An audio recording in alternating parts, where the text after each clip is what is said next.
Why there are stars in the sky. In the early days when there was no night, there lived a princess named Maykan. She lived in a palace in eastern China. Her dad was a monstrous. They had limited powers. They could do anything they wished to do. They recharged their powers by drinking a special potion. The potion was as green as grass. Since her dad was a monstrous, he would always spoil Maykan because he loved her so much. When Maykan was born, her father put a spell on her so Maykan would have a bit of power. Her mother, Niang, was very mean to her. One day, Maykan was playing in the garden with her dog Chengtu. Chengtu was a flying dog created by her dad. They played in the mud, in the sandpit, and slides. She became as dirty as a pig. When Maykan went into the house, Niang shouted so loud Maykan's eardrums almost broke.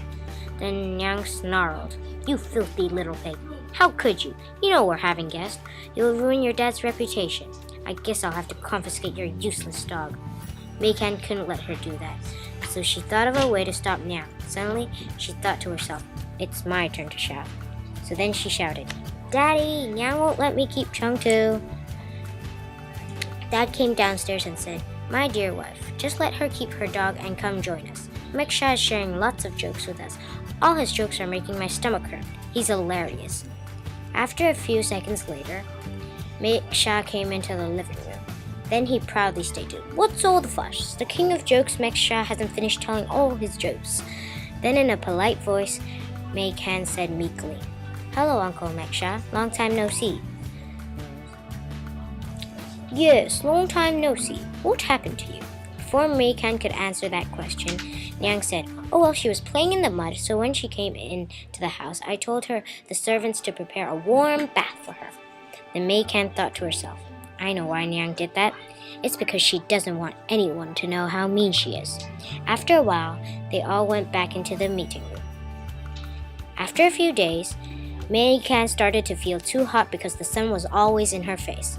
So she asked her father to make half of the day with no sun so then the area would cool down the earth. Obviously, her wish came true, but since her father used more than the power he had, when he died. When Niang found out about Maykan's father, she cried, "How could you? It's entirely your fault. I'll have to ban your brainless dog. Now go to your room until I can say you can come back out." Maykan locked herself in her room and thought about how much she regretted asking her father to help her reach her dream. After a while, she started to wonder what might happen to Chengtu. She refused to eat or drink anything until the day of her father's funeral. On the day of the funeral, Niang declared that they would take the bones out of Maykan's father, wash the bones and grind them. After that, they would burn the body and mix the ashes with the bones. One of the servants carried the grown bones in little bags. Maykan found 5 bags that had fallen onto the floor. She took them to her room and kept them as a souvenir from her father. After a few days, she used her little bit of power to put the grown bones onto the sky, because she wanted everyone to remember her father. She named them stars because her father was a hero, a star, and a role model to her. From that day on, stars shone in the night sky forever, for everyone to remember Maykan's father and everything he did. The end.